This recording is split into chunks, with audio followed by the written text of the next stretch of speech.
So I'm Kathy Russ, and I have the honor and privilege of being the president of the Book and Author Society. And our special guest this evening, kicking off our fall series, is Amber Garza, author of the new thriller. Oh, you can't see it. There it is. Where I Left Her. So welcome, Amber. Hi, thank you for having me. Oh, it's a pleasure. It's a real pleasure.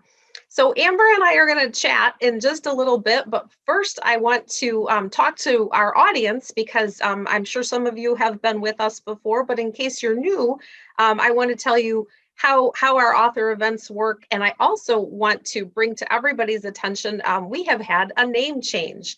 We are now officially the Book and Author Society. Formerly, we were the Metro Detroit Book and Author Society, but we, with our virtual events, have been drawing a larger audience from around the country. And so we thought, well, why would we limit ourselves to just the Metro Detroit area? So it's official, and we are now the Book and Author Society. But we need your help because, we're a year and a half into this pandemic. We've been doing our virtual events, but we want your assistance in helping us chart the course for the next couple of years. Virtual events, in-person events, authors you'd like to see, genres you'd like to see, and if there are any other types of literary related events that you think that perhaps would fall in our wheelhouse, we want to hear from you because we used to get 1,000 people at our in-person lunches. And with COVID, it's probably not realistic to have 1,000 people all in the same room again. But we do want to have events that bring you all together that celebrate books and authors and literacy. That's our mission. And we do that by offering grants to literacy-based organizations and public libraries. We haven't been able to do that for a little while because our luncheons were our major fundraiser. But you can help us, you can help support the Book and Author Society, and you can also help support your local independent booksellers by using the Book and Author Society link on bookshop.org. And we encourage you, if you're interested in buying a copy of Where I Left Her, and I'm sure you're going to want to buy it after you hear from Amber, please go to bookshop.org. and consider purchasing the book there and any of the books and all of the books for our fall series. Raya's just put the link in the chat. What bookshop.org does is they return a portion of that, of your purchase to your local independent bookstore. So wherever you live, if you're in Ann Arbor, Literati would maybe get a portion of that unless there's another bookstore that is working with Bookshop. For example, and then the Book and Author Society also gets a small commission as well. So please, if you are going to buy any books, we encourage you to support your Book and Author Society and your local independent bookseller. So with that, and I guess I should tell you too, you can find all of this information at our website, which is bookandauthor.org. So I'm going to mention one more thing, which is that if you have any questions throughout our evening, please feel free to put them in the Q&A section. We've left plenty of time for questions and answers. So Amber and I are going to talk for a little while, and then about halfway, about 7:30, halfway through our program, we're going to start taking your questions. So at any time, please feel free to put your questions in the Q&A. So with that, it is my pleasure to introduce Amber Garza, author of the book Where I Left Her, which just came out on August 24th. So welcome. Thank you. So how are you doing? Good. Yeah. Glad to be here. You said you were just writing right before you zoomed in with us. Yep. So is that the life of a writer? You just write like at every spare moment, or how do you stagger your day? Writing is my full-time job. So I write pretty much all day. I'm a night owl, so I sleep in. So pretty much all day means I start at like 10:30 something. I always sleep in till at least 9, lay in bed with my cat for a while, and then get up and have coffee and start working. I spend usually the first couple hours in my bed with my laptop, and then I'll finally get up and get on clothes and come in here in the office and write. So that's usually my day. And then in the evenings, I'll try to do promo stuff or Instagram or Facebook or these kind of events in the evenings. So that sounds like a really great day. Yeah, it is. It's definitely it's been my dream since I was a little girl. So some days I can't believe I'm so blessed to get to do this. So I don't take it for granted. Oh, God, I mean, I think anybody who reads, I know I think sometimes about, I'd love to publish a book but I don't know what I would write about. So I think, you're sort of living the dream for a bunch of us. Well, I want to come back to that, but I want to dive right into to Where I Left Her. It Mhm. was published on August 24th. How's Yeah. the reception been? Really great. It's interesting going into it's my sophomore thriller, and it's interesting coming off of the heels of my first book that sold to a big 5 publisher, and it gets a lot of buzz, and then you put it out into the world, and then you start writing a second one, and then the pandemic hit. So I wrote the second one during the pandemic, which was hard. And so I think there's always that self-doubt of will people receive my second one? It's a lot different than the first one, but it's been, everyone's been so great, and I've gotten such emails from fans and great reviews, and I've been really, really pleased with it. Well, it has gotten tremendous reviews, and I have to tell you, I've seen it pop up in all of the review journals. It's been in Library Journal, it's been in Publishers Weekly, but it's also been featured in a book page, and I am blanking on a couple of the other ones, but every time I've seen it, I think I get to talk to her. Yeah. Oh, it's great to hear that you're Oh seeing yeah, it. yeah. And I'm always really excited that it's, I think Publishers or Library Journal gave it a starred review. So it's I think it was Publishers Weekly, but it was yes, that was so exciting. Yeah. because as a writer, I mean, do you what does that mean to you? I mean, I know my head would probably explode if anything I wrote got a starred review anywhere. Yeah. I cried when my publicist sent it to me because I was wondering, I didn't get a starred one with When I Was You. And even then, it got a lot of buzz. And so I thought, oh, I hope people like it as much. And then when she sent me the link, it was before it had released. And so I was kind of, feeling a lot of trepidation about the release. And then when I got that, I remember I got it in the morning when I first got up, and I sat in my bed and cried. And I was so excited. Just, I don't know, it just gave me validation, I guess. Well, it's well deserved. I'm holding this up. Oh, you still can't see it because my background. But so it is definitely a thriller. And I was thinking, I don't want to give any spoilers away, and I don't want to give any clues. I will tell our audience. I told Amber before we went live. I was reading this book, and by page 70, I really had to resist the temptation not to turn to the end and find out what is going to happen. So I don't want to give anything away. So Amber, will you tell us the plot as much as you want to share of Where I Left Her? Yeah, so Where I Left Her is about a single mom named Whitney, and she drops her 16-year-old daughter Amelia off at a friend's. It's a new friend's. She's met the friend, but not the parents before. But she allows Amelia to walk up to the door. Amelia waves goodbye. The friend waves goodbye in the doorway. They go inside. But when she goes back to pick her up the next day, an elderly woman answers the door and has no idea what she's talking about. She's never seen Amelia or Amelia's friend, says there's never been teenagers at the house. So it's just all about where did she leave Amelia? And then twists and turns ensue. Mm-hmm. Yes. And so Whitney kind of, I think if you're a parent, you're gonna have a reaction to this, because it is every parent's worst nightmare Right. to where is my child? Right. And Amelia is 16, Mm-hmm. and she's kind of having some rebellion and pulling away. Right. Yeah. Attitude. Yeah. She's having attitude. And the book kind of it goes into flashbacks, and Whitney's kind of recalling some things, and she finds out that her daughter is leading a little bit of a different life than the one she was leading. So so when I was reading this, I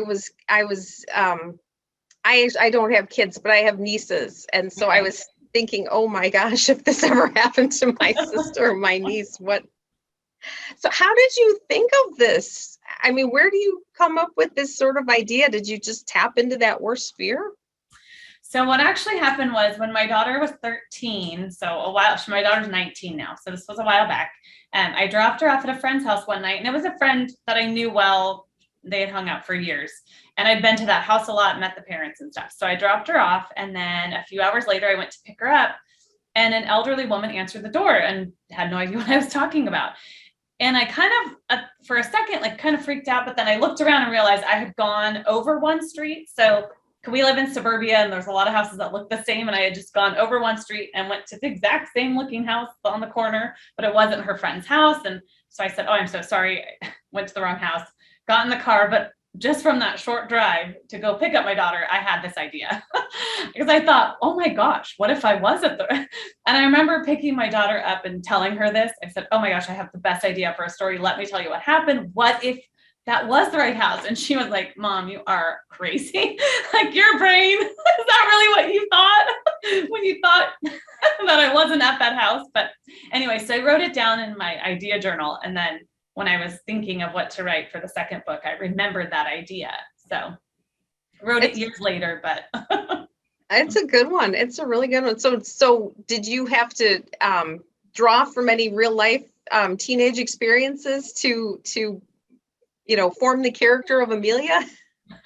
Yeah, it's funny because my daughter actually has read this book, and so she can pick out the things that, like, how she actually talked, and like the earbuds in the ears. That's both my son and my daughter. That's both of them all the time. And my daughter was really a good teenager, to be honest. She didn't do a lot of rebellious things, but she did have the attitude. She had the teenage attitude. So I pulled from a lot of our actual conversations to use for their relationship. And then I just kept amping it up. Like, this is how my daughter would say it, but like, how would my daughter say it if she was just a little bit more edgy, So I would just amp up our conversations. And I want to bring in your first thriller, When I Was You, and ask you if you'll talk a little bit about that, because I don't know if it's intentional theme, but sort of the parent-child relationship is in that book as well. And yeah. I just wondered so maybe you can talk about that book and tell us about that book. And then maybe my second question would be if that's a conscious decision on your part. Mm-hmm. Yeah. So with When I Was You, it's about two women with the same name. And so Kelly 1 and Kelly 2. And when Kelly 1 finds out that there's another Kelly Medina living in her town, she becomes obsessed with her. The other Kelly is young and has a baby. And the older Kelly has a son who's away at college, and she's an empty nester and dealing with some loneliness there. So she becomes really unhealthy. It becomes an unhealthy obsession that she gets with the other Kelly. And that book was born out of two things. One was that there's another Amber Garza who lives in my town, and I've known about her for, I think, 12 or 13 years now. We used to go to the same gym. We used to go to, when there was Blockbuster, we both had an account at the same Blockbuster. And everyone would always say, "Do you know the other Amber Garza? You guys kind of look similar. She's also blonde, blah, blah, blah." So I heard about her for so many years that I came up with this idea of like, what if we met and we wanted each other's lives? And so it came from that. But the interesting part where the children come in is that when I finally sat down to write it, my son was 19 and really pulling away from me. So the same age as my daughter is now. My son's 22 now, but he was really pulling away from me. And my husband was working in the Bay Area, so he was gone all the time. And I was dealing with just a lot of loneliness. My daughter was in high school, but involved in a lot of things. So I spent a lot of time alone. And I really felt like in the character of Kelly, I wanted to explore my own feelings of loneliness and my own feelings of like, who am I now that my kids are grown and don't need me, And so I explored a lot of that. And then I feel like the mother-child relationship can lend itself to some really fun thriller themes. So I wanted to explore that in that one. And so definitely it is a conscious theme. It's in my next two books is the mother-child theme. So I'm continuing on with it because I just think there's so much there. I think, and tell me if I'm off on this, but I did the notion of identity is also strong. Yeah. In your books, because where I left her, who is Whitney? And I don't think I'm giving anything away, but on the cover, it says one mistake can undo a lifetime of secrets. So there's a little identity thing going on with Whitney. Yeah. And So can you talk about that? Yeah, I mean, I think that as moms, I think we do find so much of our identity in our children. And I felt that a lot. I had children really young. So I had my first child at 20. And so I think that because I was younger, I didn't really experience a lot of life before becoming a mom. And so as they got older, I started pursuing this writing career. And I started looking for things that were mine. And then I would have a lot of guilt for that. So I kind of had this roller coaster of emotions. And I feel like in fiction, especially, you can really, there's some neat themes in there with identity that you can really pick at. And when you use that in your writing, I feel like readers can really relate to a character, even if that character is doing bad things. If you kind of get why they are and you see them grappling with their identity and grappling with who they are and wrestling with that. So I try to find those commonalities in my characters to give them life. So that way I can write kind of, characters who might be doing not great things, but write them in a way that I hope readers can at least empathize and at least relate to. I think, I mean, from a reader perspective, for me, I think it worked. It worked beautifully because there were a few characters in where I left her that I was like, do I like you? Do I not like you? But I felt like I understood, I mean, to a Oh point. my gosh, I'm so sorry. Oh, that's okay. Oh, I don't know why this is. My daughter was calling me. I forgot to turn the thing off. I do that usually, and then I forgot. I'm so sorry. No, that's appropriate. You know what? The thing is, I know this with my nieces. It's sort of like, whenever you want to talk to them, they're not interested. And then when you're doing something else, it's right. There they are. Oh my gosh. No, that's totally fine. No, I think, that sort of ambiguity and who is this person and the maybe mixed motives and, and everybody has a past too, whether we admit it or not. And some of us, it's not as exciting as others, but, Yeah. but I think that ties in. So can you talk about that as it relates to, Whitney and Amelia's situation, as much as you can, just because I kind of want our audience to have like that teaser, like. Right. Well, I think, to be honest, when I started writing the book, I didn't really know. I kind of knew the Amelia piece, and then it took me a while to figure out all of Whitney's piece. But I wanted Whitney to be something so much larger than just Amelia's mom and have this past that Amelia would even be shocked by, right? Like that she would think her mom was probably always so perfect and always meant to be a mom, right? But she has this whole other world that her daughter doesn't know about. And of course, I wanted that world to collide with where we're at now and maybe be a piece into why Amelia is missing. I think that kids often, even sometimes with my kids, I'll tell them when I don't have a crazy past or anything, but I'll tell them something from high school, like my daughter's dating. So I'll say, oh, I remember I dated this guy or whatever. I'll tell her a story. And she'll always be like, I can't even picture you.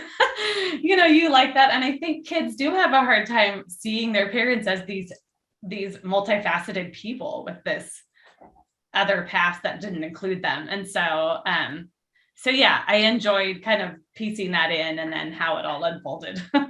Yeah, no, that was really, I enjoyed that part a lot because, now that I'm older and just, I remember thinking that my parents were always just those people who sat in the armchairs and read the paper at night, and then you find out that they weren't. And it's like, oh, you're people, Yeah. You weren't always a mom and dad.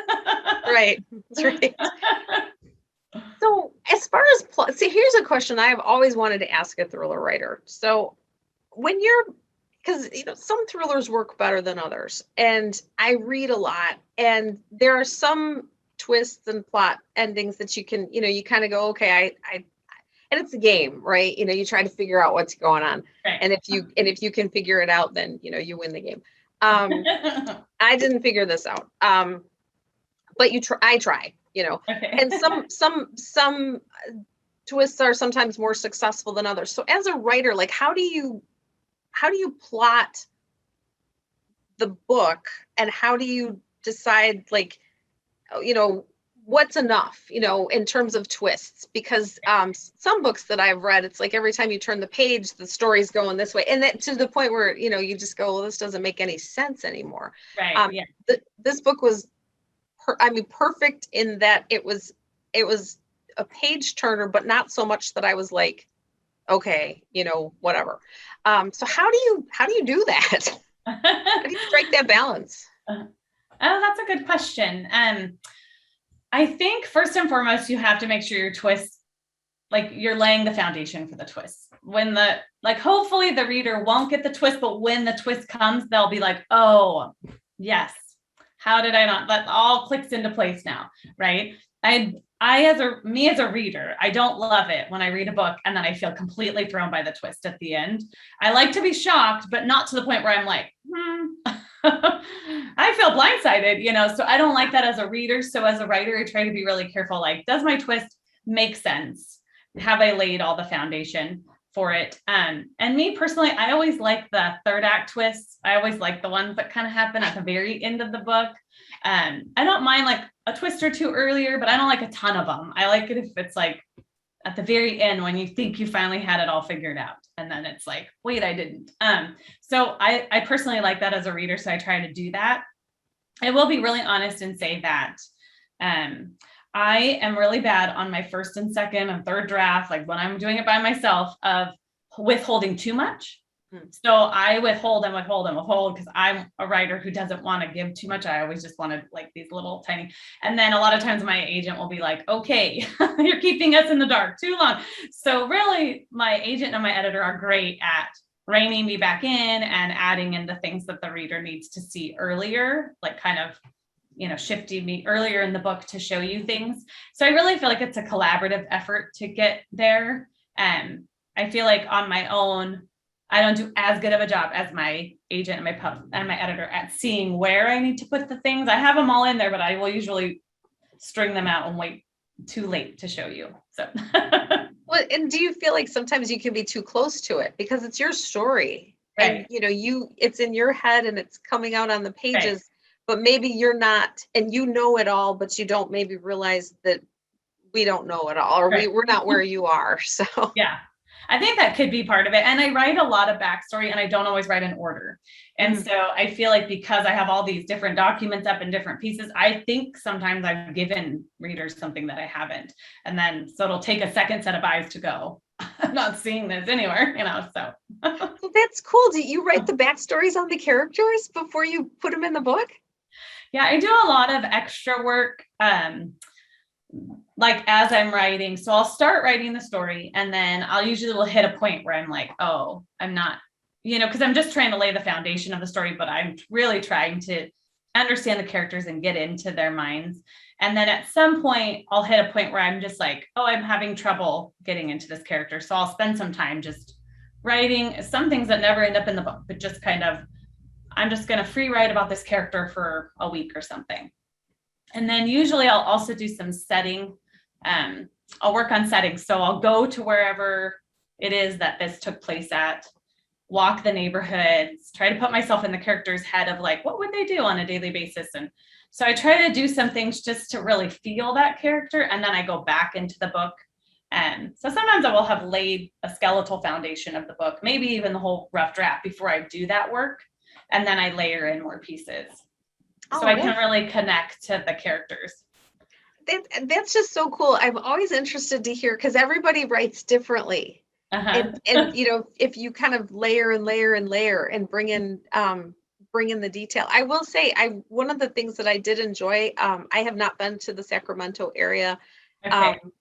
But I liked, I felt like, the scenes that took place when they were in the park and the scenes that took place there's an apartment building that's on the Seymour side and the apartment. And I felt like I could see it, kind of smell that cigarette smoke or the whatever smoke kind of hovering in the air. That was really, that was really cool. And so now to know that just didn't, that was maybe a layer that you added to it. Yeah. I know what places I was at or how I was looking at them it really helps me to visually see things. And then do you find if you do that, those backstories and round out the character, then when you go back to writing and, maybe Whitney's in a spot and it's not as difficult to figure out what she's going to do because you know more about her. Mm-hmm. Is that kind of how that works? Yeah, because the first draft, I'm kind of just trying to make sure I understand all the red herring. I'm laying the foundation of like the red herrings and where my plot twists are and what exactly is going to happen. And then, but it's very skeletal and you wouldn't connect anybody in it. And so when I go back and layer in those other pieces, now I know the character. So now I could start to add things about her and about who she is. And sometimes the story will change a lot in that layer, which is fine with me too. But I feel like the story comes to life for me once I know that character. Once I feel like I am her is how I kind of describe it. But yeah. Oh. I won't. I'm so terrified I'm going to give something away, but so I want to ask you because I know, so you've written 2 thrillers, but you actually have quite a large body of work prior to the thrillers. Can you talk about some of your other series and how you got started writing and what you did before the thriller life? Yeah. So I always wanted to be a writer since I was a little girl. And so as an adult, I think, so my daughter was 2 when I wrote my first book, and it was back when chick lit was big. So I wrote a book called Confessions of a Harried Housewife and really started trying to get published, but just, as most writers, got a lot of rejections. And so then I started instead going like taking creative writing classes and going to conferences and doing a lot of contests. I did a lot of contests where you would get like a critique from a major editor, like the editor-in-chief of Penguin. One time I won the contest, so he critiqued my first, like edited my first like 20 pages of my manuscript. So I would do stuff like that just to see like what's wrong, like what am I not doing right? And so for years I just did stuff like that and then would hone my craft, figure out what I needed to do. And then at some point it was like 2011, end of 2011, I just started to feel like I have all this work and I've written all these books, and I had a young adult series that I really believed in, but I couldn't get it published. And I had some friends who were self-publishing and just making some extra money with it. And I thought, I want to be published one day with a traditional publisher, like it's been my dream. But for now, maybe I just want to make a little bit extra money. Maybe I want to be able to be home with my kids, and so maybe I just want to write. So I started self-publishing and writing primarily young adult romance. And I actually ended up being able, within the first year of that, quit my job and write full time. I did really well with it. I really enjoyed it, but I still always had that dream of seeing my book in a bookstore. And I was waiting. I wanted to do that with thrillers because thrillers are what I personally read, and it's the genre that I've always wanted to write. So finally, when it was back in 2019 that I wrote When I Was You, and then pitched it, 2018, and then I sold it in 2019. So yeah, I still am really proud of my romances and I enjoy doing that, but my heart has always definitely been with the thrillers. Even in my romances, you can tell that because I always had like a secret. I always had something. I always had some type of suspense in all my books. So how did you find the self-publishing process? Because, to be honest with you, I don't know much about it. And I know, a lot of people, noted authors, self-publish first. And so did you feel like that was a good experience to have under your belt? So when you pitched it to the big 5, I'm sorry, I'm like babbling here. When I Was You, to the big 5, like you were sort of ready to go, or you knew what to pitch? Yeah, I think you learn a lot with self-publishing because you're writing your own blurbs, you're knowing like how to do the taglines and what will sell and what won't, and you're doing all your own advertising and your own promo. So you do learn a lot about the way to write a hook and how to make things work, and a lot about the business, and you also get a lot of thick skin.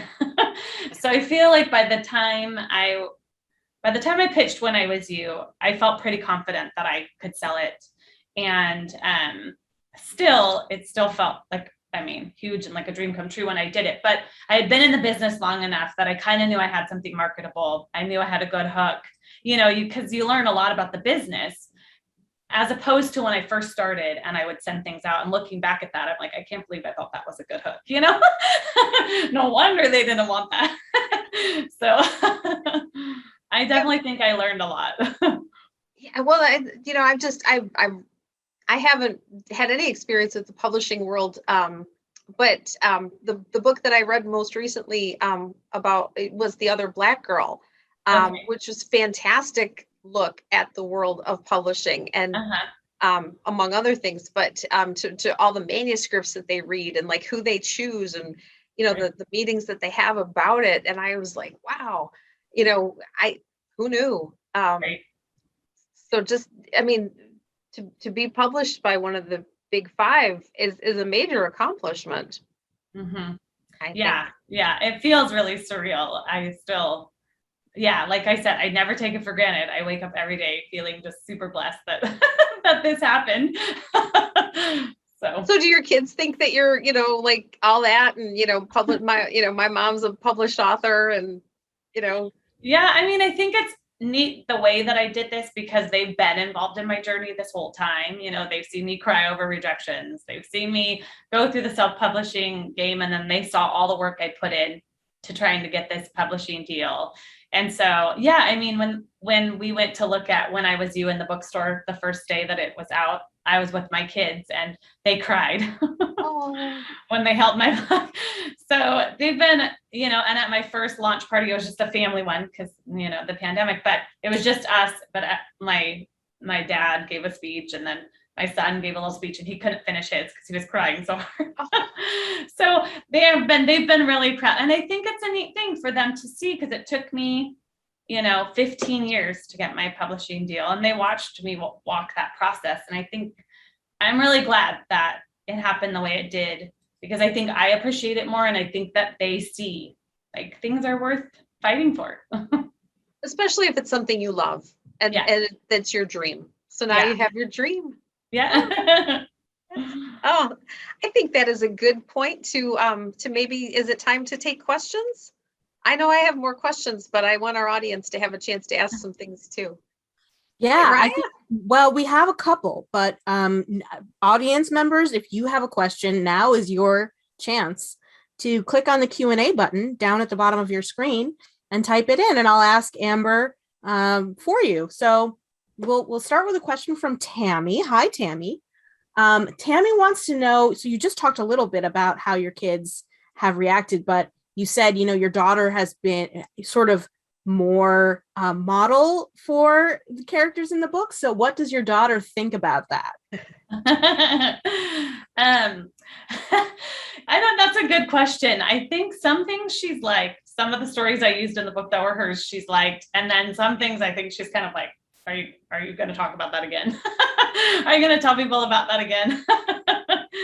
So one of the things with her is that, when I was doing research for the book, and I was finding out online that there was such a thing as a Finsta account, which was a fake Instagram account. And I used that in the book as like something that Amelia was hiding from her mom.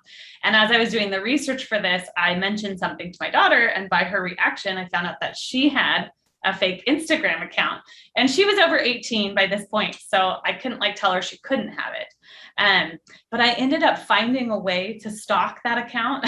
She wouldn't let me follow it, but I found a way to stalk it for like 3 months, and I would watch it. And it's so funny too, because it was beautiful and empowering. There was nothing about it that I would think she wouldn't want me to see. So I think maybe she just wants to have something herself. But anyway, so I did that. And then she found out. I said I slipped up one night and said something I shouldn't have known. And she found out. So now I can't follow it. But in my acknowledgments, I even say to her, like, I dedicated this book to you. Can I now follow your Finsta? And I tell this Finsta story a lot. And I even wrote an article about it. And so that is the one story that she's like, why do you keep telling people about this? I'm a good kid, she says. Saw that in the dedication. I wondered what the story was with that. It's funny. And she is a good kid, but it is funny. It's a funny story. So well, speaking of finding inspiration, you mentioned something earlier. You've talked a lot about your process, but you mentioned something that I just wanted to go back to and ask more about. You said something about your idea journal. So can you tell us more about how that works and how you mine people who aren't your children for ideas and inspiration in the writing process? Yeah. So ideas come to me all different ways. Usually that comes with a what if question though. Like I'll be in a situation, I'll think, well, what if, this is like a normal situation, but what if it wasn't? What if this happened or that happened? And I think these things a lot.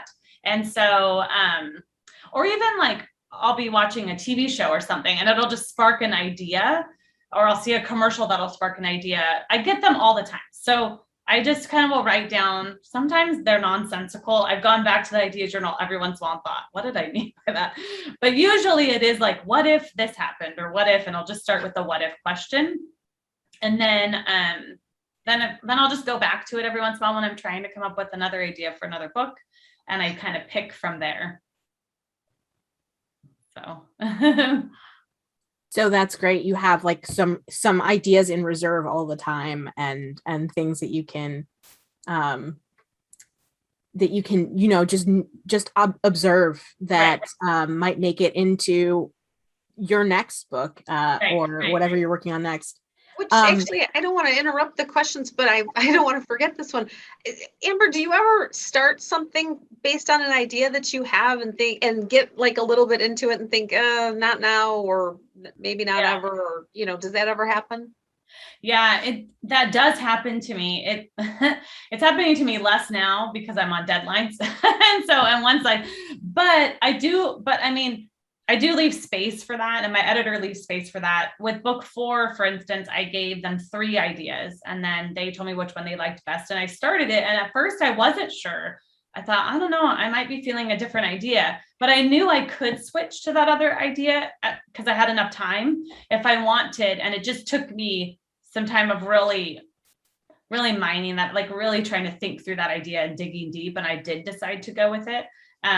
But yeah, in the past, I have started writing things and even gotten like halfway through and thought I am just forcing this. And so I've stopped. But recently I've stuck with the ideas. And I think having the collaborative effort of having my agent and my editor helps a lot now, because when I hit those stuck spots, I can talk to Ellen on the phone and she can kind of walk me through it. Whereas before, doing everything alone, you would kind of hit a spot and your brain couldn't unravel it, So what other questions do we have, Raya? Well, this is a question that we get for lots of authors, which is who is your favorite author? What are you reading? My favorite author of all time is Alice Hoffman. And I know she's not a thriller writer, but her writing is just exquisite. Like, I just think she writes so beautifully. I love it. But I currently just finished The Turnout by Megan Abbott. I actually finished it last night. Really good. And I actually have like a stack, but I decided today on my stack that I'm going to start reading The Hunting Wives by May Cobb. I've heard only good things about that, so I'm excited to start that one. And then I also always listen to an audiobook when I'm reading something, and I just finished 2 nights ago For Your Own Good by Samantha Downing, who is one of my favorite thriller writers. She's quickly becoming one of my all-time favorite authors. I've loved everything that I've read of her 3 books so far. Samantha Downing? Uh-huh. I have not read anything, but I love a good thriller. Okay. I love it. Oh, you have to read My Lovely Wife. It was like my favorite book of 2020, and I still think about it all the time. It was amazing. But I just finished For Your Own Good on audiobook, and that was really good. And the audiobook, the narrator was great, which is just a good thing to know because I love looking for new narrators. So what do you think? I think, she gets touted as the gold standard sometimes. Gillian Flynn and Gone Girl, Oh, yeah. I loved Gone Girl. Like, I remember throwing that book when I got to that part, like, oh, she got me so good. Yeah, talk about it. Gotcha. Yeah. And I remember watching the movie, and I watched it with some friends who hadn't read the book, and they gasped, at that part. And I remember thinking, oh, I wish I didn't know the twist. Like, I was so glad I read the book, but that I wanted to experience again. So, yeah. Bring that up because I think that book, there were always thrillers, Uh-huh. But that book really, I think, brought the thriller genre to the fore, and the thriller genre with the twist at the end, kicked off. Well, yeah, and the psychological thrillers. So years before that, I had discovered Sophie Hannah, and that was the first time I read Little Face by Sophie Hannah, and I had never read a psychological thriller before. But I think they're a lot like, it's a bigger genre in the UK. I think it has been for a long time. And so I remember thinking like, oh my gosh, if I could ever write something like that is like in their mind and has that mind-bending suspense. So I always wanted to write one. And then when Gone Girl happened, it became a bigger genre here. But yeah, for me, I love that, where it's like, it messes with your mind, where you think you know something and then nothing was what you thought. I love that. It's fun. I think you have to, you have to want it and you have to love it, but it's so much fun where you go, what? I know, I love it. Yeah. Well, Amber, we have a question from Bradley, which you partially answered, which is about what drew you to thrillers in the first place. So you said it's what you read primarily, but like what is it about thrillers for you that makes that the sort of the place you want to be? Yeah. Well, I think it is that. I think it's like never knowing if there's going to be the twist. I think I like, one thing that I really like is I like to explore. Because I have such a large imagination, I'm kind of an anxious person. And in life, I don't do a lot of risky things. I'm a real safe person. And so I think within fiction, I love to explore things that are kind of dark and edgy and risky. And I like to kind of feel scared when I'm reading, because it feels like a safe place to be able to feel scared. And I know for sure in my writing, I push the limit there, because I want to experience what I would be scared of in life. But I also really like that in books too.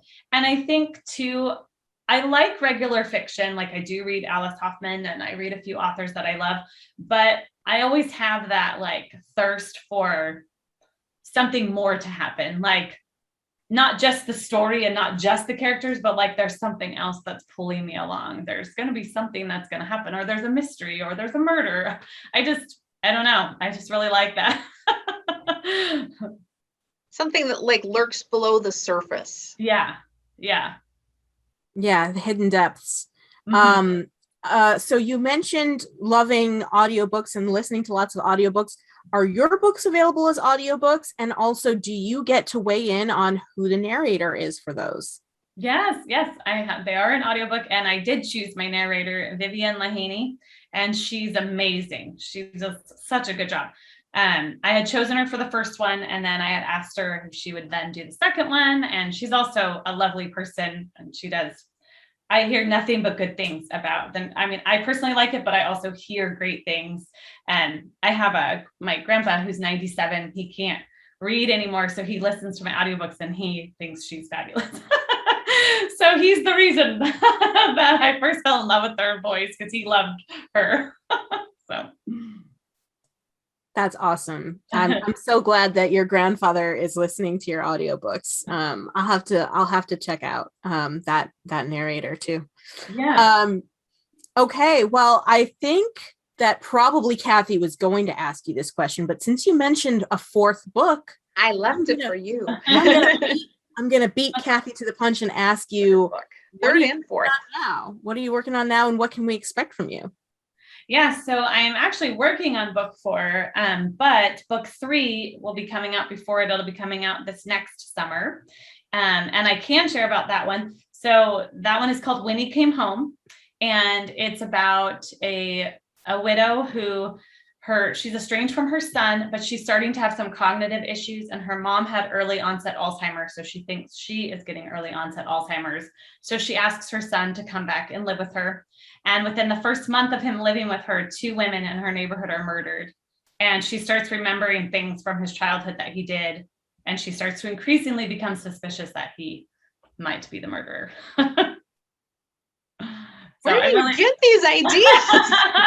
I'm really excited about this one. I will say that this is my favorite book I've ever written. I loved Valerie, the main character, and I loved the whole process of it. So I'm really excited. There's kind of a haunted house element to it too. Not to get like too supernatural, but she kind of thinks her house is haunted. So the house is like another character, which was fun to kind of explore a creepier atmosphere. Is that set in the Sacramento area as well? So that one I set in Midtown. And so she lives in a Victorian home in Midtown. And my husband and I, we would go on the weekends when I was writing that book and walk Midtown and try to walk the route we thought she would walk and look at all the Victorian homes there. And yeah, it was really fun. But to answer how I came up with that idea, that one actually, and to answer your question from earlier, that one did not come from anything that happened to me in life. It really did just come from, I had written down one day in my journal, like, what would I do if I thought one of my children had done like the worst thing, like how would I respond to that? And that was all I had written one day. And I just think for me, that's like always been a huge fear as a parent, just like, what if your kid did something? Like, I think my kids are great, but like, what would I do if I found that out? And so when I looked one day at that, I just kind of started to think on that idea, like, how would that look? And so that's how it all kind of started to evolve in that way. And that's, again, exploring my biggest fears. and that's summer of 22?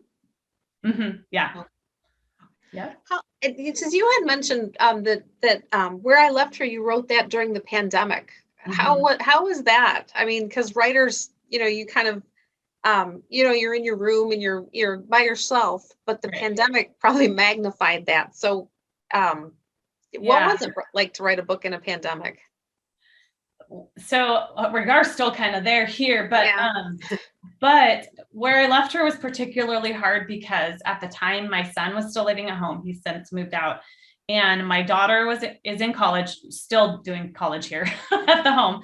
But so I had gone from writing full time while my kids were somewhere else, anywhere else, at work, at school, and my husband was in the Bay Area. And then when the pandemic hit, my husband was home, both my kids were home, and it was really, really hard.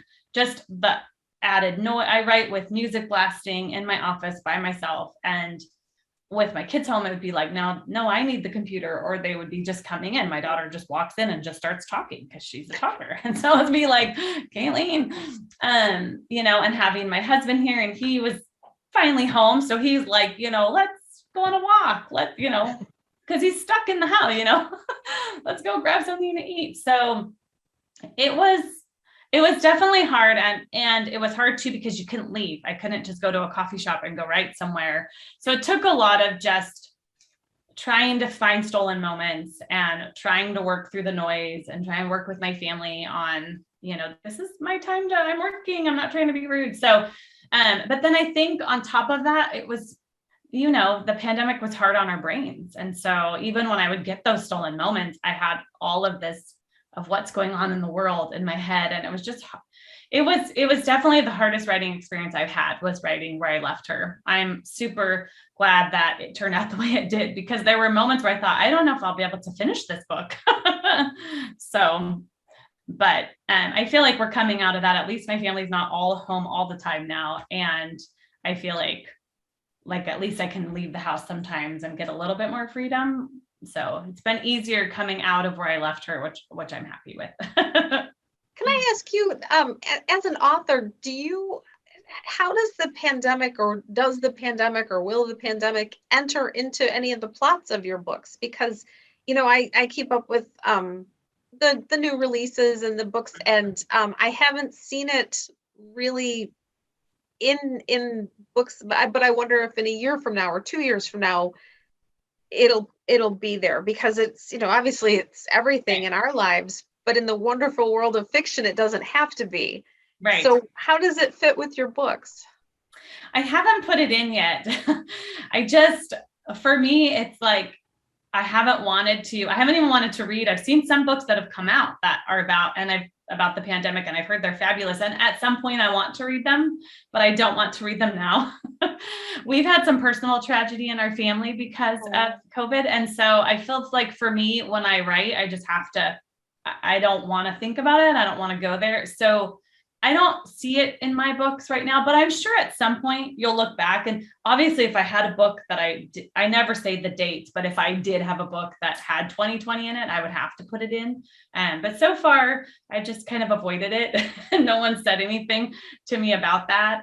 I feel like it would add kind of a complicated level too, because if I had to start adding in masks and everything, you know what I'm saying? Then I'd have to add that level of like remembering, oh yeah, they would do this and that.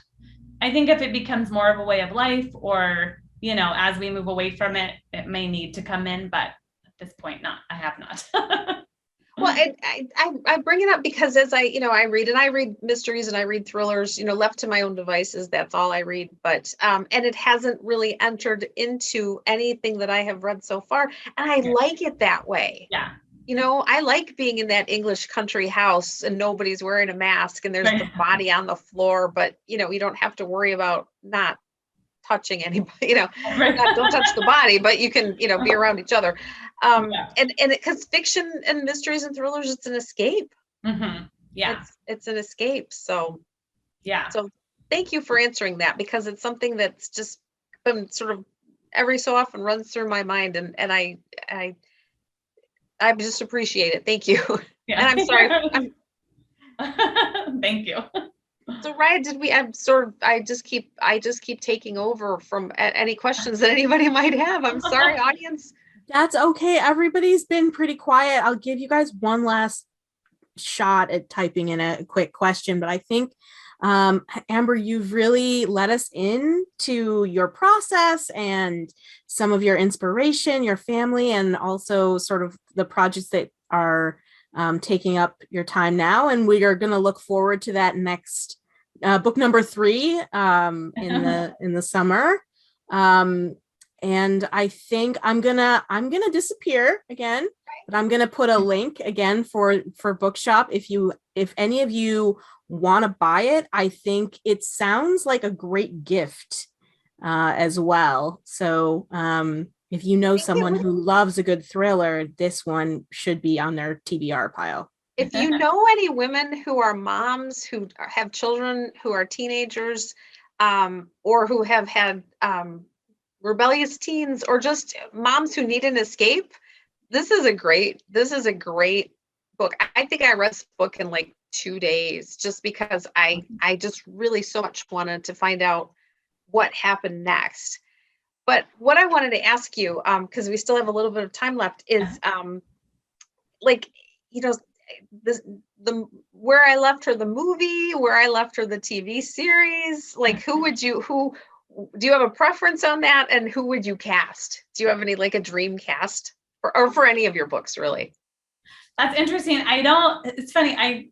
I do have a film agent. We do talk through these things, and I'm always really bad at telling her like, oh, this person or that person. And with Where I Left Her, I don't think I have an idea in mind, but it's funny because with When He Came Home, I actually when I finished the book and I was thinking about it later, I was like, oh, because she used to be a singer and she's like this gorgeous woman. And I thought, oh, Nicole Kidman would be perfect. But that's the first time I've ever written something where after I finished it, I thought, oh, I could picture something as, this character. Yeah, I don't know who would play Whitney. That's a good question. I don't know. Did you have any ideas who you think? Carrie Russell, maybe? Oh, okay. Yeah, that's a good one.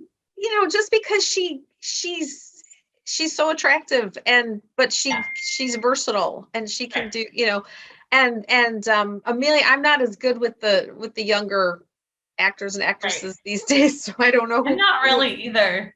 But maybe my kids would know. Yeah, I need to brush up on that. But no, I thought maybe Carrie Russell, or like not these days, but like Susan Sarandon of 30 years ago. Somebody who's kind of got that Susan Sarandon vibe. Yeah, I can see that. I would have to think on that. But yeah, I know I'm never good at, for one thing I'll say is I don't see my characters like physically. And so I think that might be part of why I have a hard time.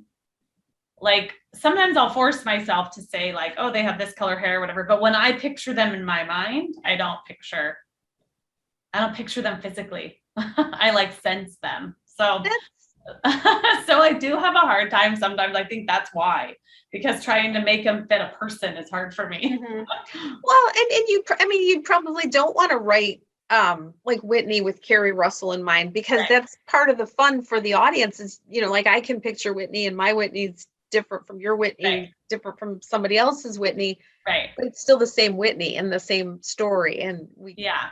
we can experience it together but differently. So Mhm. Yeah. Yeah. I like that. that's cool. So okay, so you can't tell us though about your fourth book because that's still in process. Yeah. That one is I'm still working that one out. So I don't want to say anything that may end up changing. No. I understand completely. But I hope that you would come back and see us again. Oh, I would love to. I had so much fun.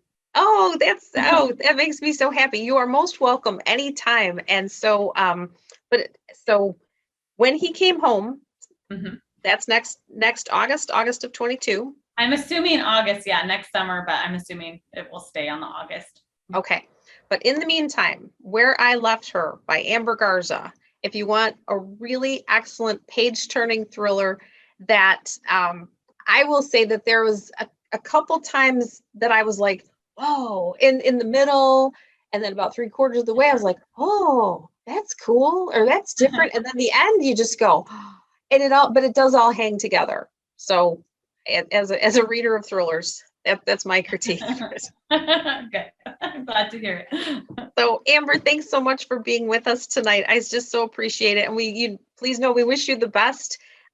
We will have you back and you can tell us more of what's going on. I'm going to keep my fingers crossed for the movie of When He Came Home with Nicole Kidman.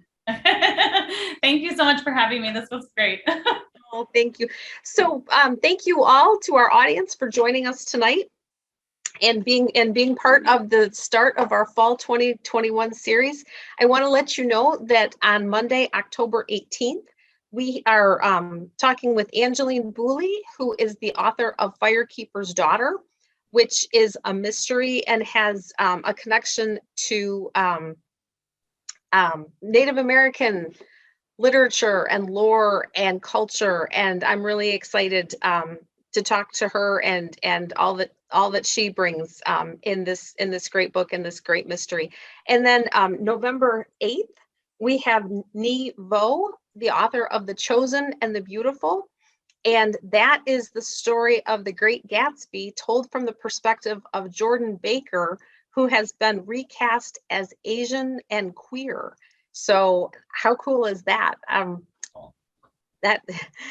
November 15th, we have Jean Meltzer, author of The Matzo Ball, which is a romantic comedy that's getting a ton of buzz. And it's about a Jewish woman who writes Christian romances, and her publisher asks her to write a Jewish romance, and she ends up going to this really great party. So if you like rom-coms, I think that you'll enjoy this one. And then last but not least, on December 6th, we have a nonfiction book for all of you out there who enjoy a cocktail. This is Mallory O'Mara, and she has written a book called Girly Drinks, A World History of Women and Alcohol. So just in time for the holidays. So that is our fall series. If you are interested in purchasing any or all of these books, please check out our link on our website to bookshop.org. And please, please, please take our survey and help us plan more great events like this one so we can bring you what you would like to see and the authors that you'd like to see. So until we meet again, I wish you all a very wonderful night. I'm going to go probably watch the Detroit Lions lose. Go Lions. And I hope you all have a wonderful evening. And Amber, many thanks again. Yep, thank you. Take care, everybody. Good night.